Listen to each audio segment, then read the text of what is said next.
Hey, it's JR and Lana talking about the 7:15 second date update between Russell and Cassandra. I give Cassandra credit just for staying for the whole date. Yeah, I think a lot of us girls would have left after what Russell did. I mean, he wasn't very nice at that restaurant. I cannot believe he said this to this person. I want to know how you would respond. Listen to it and leave a comment.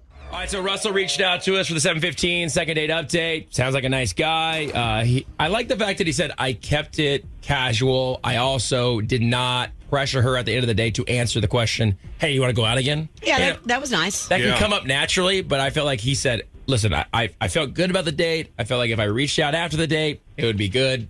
No big deal. But he did reach out and has heard nothing. Yeah, and that's what I said. You sound like a smart guy. Right. What happened on the date? There's not anything that you can think of. And he said no. He said no. And I said, all right, we'll see. All right. So Kevin was able to get Cassandra on the phone right now. Give her a little info, correct? I did, yep. All right, let's bring her back on. Cassandra, you there? I'm here. Hey, Cassandra, this is JR, Lana, and Kevin.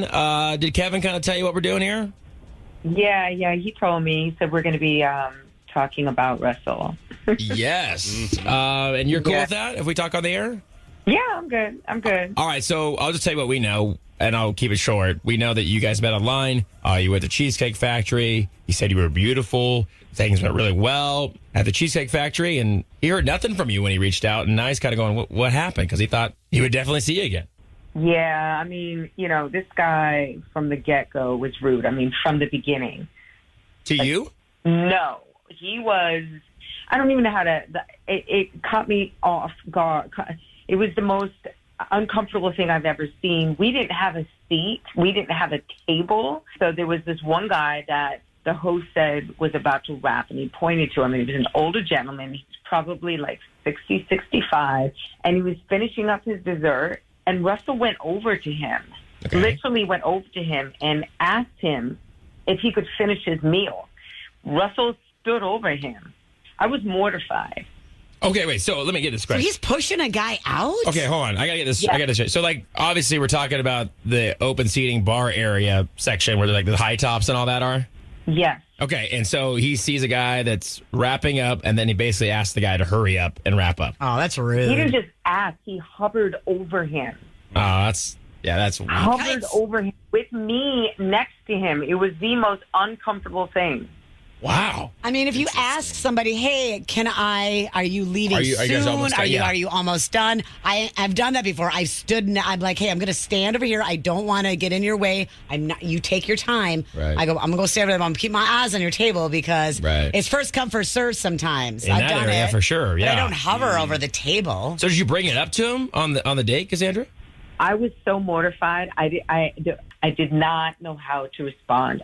Any ounce of wanting to be with him that night, it completely left. Well, that's not a good way to start off the date. So you just sat there throughout the whole date, not props happy. to you. Props to you for hanging in there. I would have probably laughed. Okay, well, here's the deal. We actually have Russell on the phone, Cassandra, and I want to bring it back on because I need to hear his side of this for sure. Russell, you forgot to mention a big part of your date. Yeah, Russell, what did you say to this guy? Is that accurate, what Cassandra just said? First of all, definitely didn't act like she's saying on the phone right. Like, we had a good time, period. Nothing was, I don't understand. And here's the thing.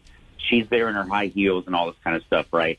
The guy was there. He was wrapping up. The worker told me he was wrapping up, right?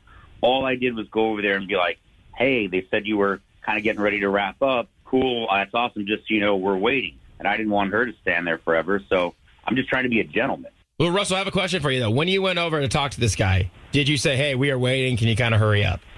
I was like, yeah, well, if you could kind of hurry up, we're waiting, I mean.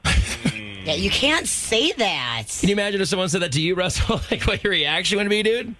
I mean, I didn't mean it in a rude way, and he didn't seem to take it that way, so. Well, how would that be I a don't know nice what way? everybody's getting so Hurry upset up and about. get out so I can have your table. I mean, I didn't There's say no it like nice way to I say just that. said, I mean, I didn't say it exactly. I just said, if you kind of hurry up, we're waiting. And not only, the worker's probably happy because, like, we're turning over a table. Russell, I'm going to do you a favor. I think you're a narcissist. I think that you need to think about other people and not think about yourself and the only person who's standing next to you.